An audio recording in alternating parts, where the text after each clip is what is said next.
welcome to a new video. I hope that you're having an amazing day. And in today's video, I'll be drawing and coloring 2 mandalas, showing my process and tips for creating your own mandalas. Before I start, I made a more detailed video on how to draw your own mandala, which will be in this video's information card. In this video, I will be going through the main steps, but less into the nitty-gritty details that can be helpful for beginners just getting into mandalas, so don't forget to check that video out. Okay, let's begin. So I start by drawing out a grid for the mandala, drawing in multiple rings and dividing my circles into 20-degree sections using my protractor. This grid makes it a lot easier to make your pattern symmetrical and even throughout your circle. Then with pencil first, I draw out my main shapes within each layer, starting at the center of the circle. I build up my layers by adding a new shape in between a shape in the previous layer. You can look up simple designs from other mandalas online to gain inspiration. I usually like adding triangles and simple petal and leaf shapes. Once I have my main shapes, then I can add in my patterns within those shapes. So for example, I add curved lines curving away from the center of the shape, or I add a line of dots that gradually get smaller as they reach further away from the center of the circle. Adding patterns can make your mandala more detailed and interesting to look at, while adding contrast between layers.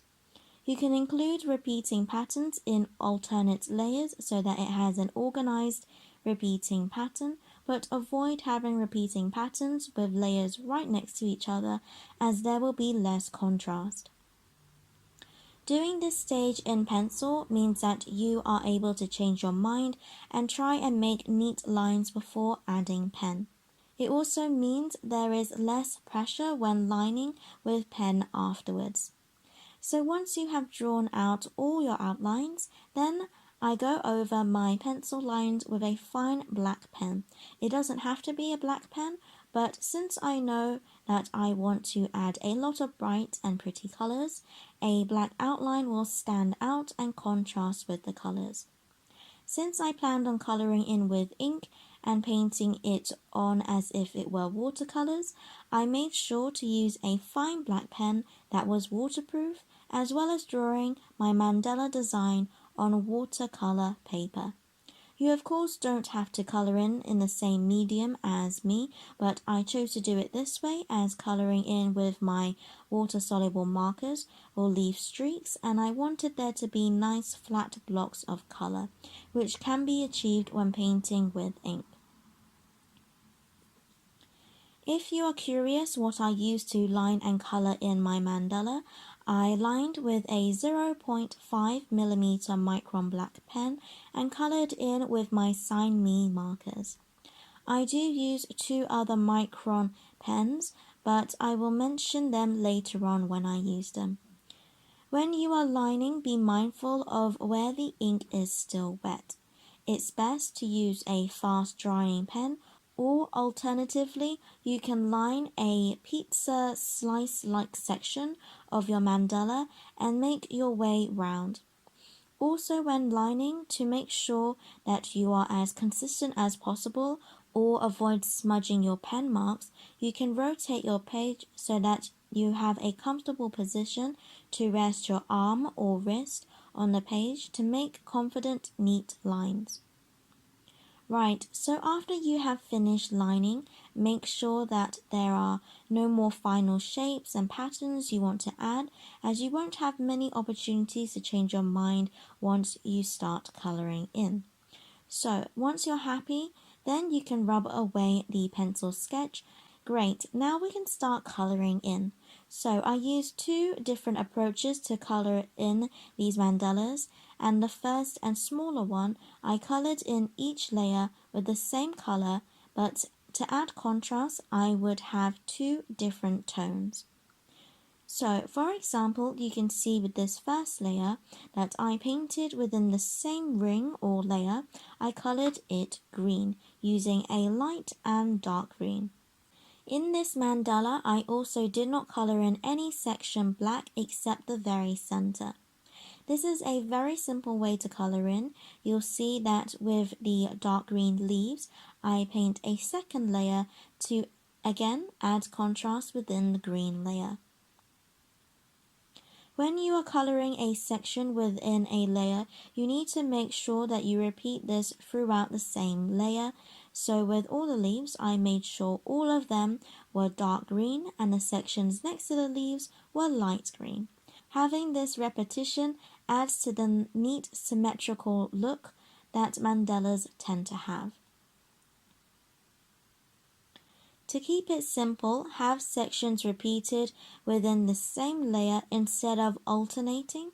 So for example, like the dark green leaves that I mentioned, when alternating, so for example, if you wanted the leaves to alternate between two different greens within the same layer, there's a bit of maths involved and a lot of long-winded explaining that I could get into, but I think would probably bore you. So to avoid all that, just try and keep it simple and repeat the same colors within the same layer.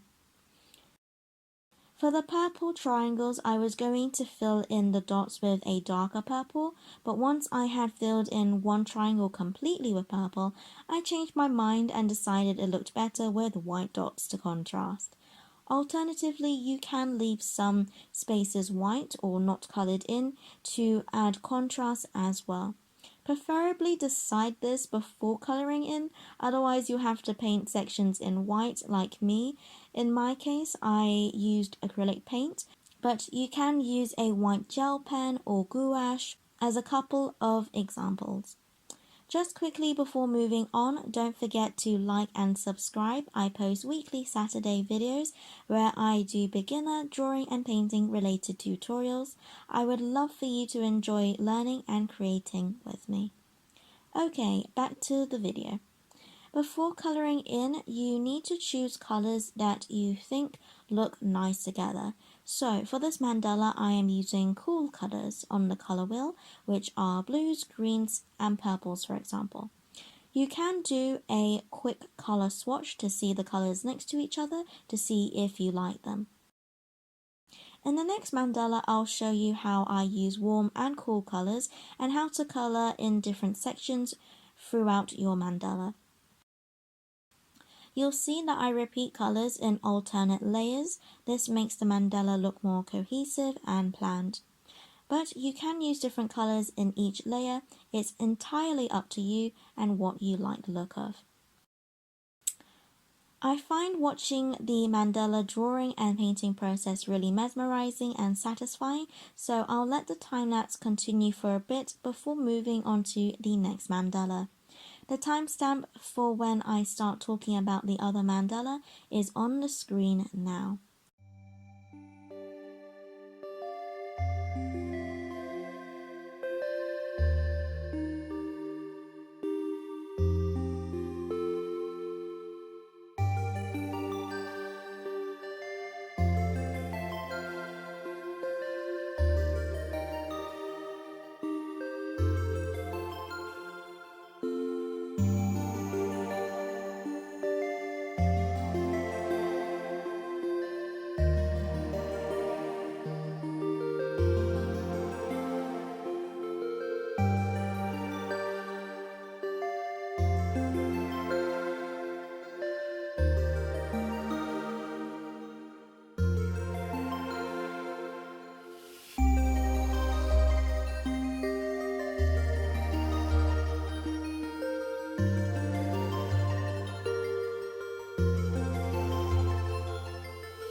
Okay, so for this mandala, I do use black for some areas, and I've already marked out a few areas that I wanted to be black.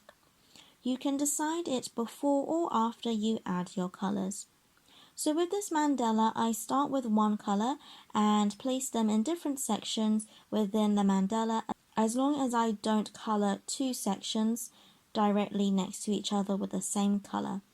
I try to distribute each color throughout different layers and shapes within the mandala. Within the outer petal pattern, you may notice that I do not repeat the same combination around the entire mandala, and this was because I accidentally painted in the wrong section. But because I am using the same colors throughout this layer, and there are quite a few petals per main shape, this helped to make it less obvious. When choosing where I want different colors to go, other than not placing the same color right next to each other, I place colors so that it will contrast or complement the color that I place it next to. So you'll notice to create contrast, I place my dark purple with my bright orange, light green with my dark green, pink next to some of my blues, so contrasting a warm color with a cool color, or if it's the same color, different tones. If you want sections to look cohesive and identify them with one shape but with different colors, then you might choose not to have as much contrast. And an example of this is with my pea pod pattern, where I have my orange section with pink dots in the middle. Coloring in sections of black also helps to contrast between bright colors, which I did after adding all my colors. Now, the center of this mandala, I wasn't sure what color I wanted, and you'll notice I originally painted it light green, but then I liked the light and dark green border and wanted it to be a repeating pattern near the center. This meant that I had light green sections right next to each other, which isn't the end of the world, but I ended up not liking it. I ended up adding blue and purple, which ended up making a different dark green, which has less contrast with the black sections right next to it, but overall wasn't that bad. If I could go back, I probably would have had the center orange or blue, but in the end I did like how both of these mandalas turned out. When coloring in the black sections, I used my Micron brush pen and my black Sign Me marker. The final step that I did was to add a thicker line weight to some of the outlines of the mandala so that the mandala looks more clean and solid. You'll see that the edge of this mandala, I changed the line weight or the thickness of the line. So as the line dips down to the purple circles, I have the line gradually getting thicker. When deciding which lines to make a little thicker, I line the outline of a layer. But I don't do it for the innermost layers, as this is a small mandala and I am using a 1mm pen, which I think would be too thick and would ruin the delicate shapes and detail in the center. I did the same for the bigger mandala, but as it is larger, I did add a thicker outline to each layer. When I mean layer, I am referring to the main shapes that I referred to earlier on in this video when we were sketching out the design. So I do not line the little patterns and details within the main shapes, but simply the main shapes so that there is contrast in between the different layers. Again, for this mandala, I change the line weight gradually when lining around the purple sections, with it slightly thicker at the center.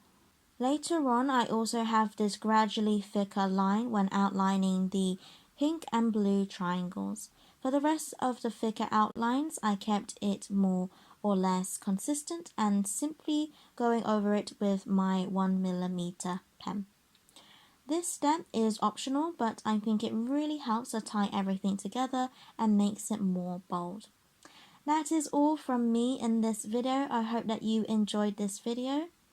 Don't forget to subscribe for more time lapses and tutorials on this channel where I draw and paint fruit and veg, animals, flowers and landscapes. And as always, God bless, and I'll see you later.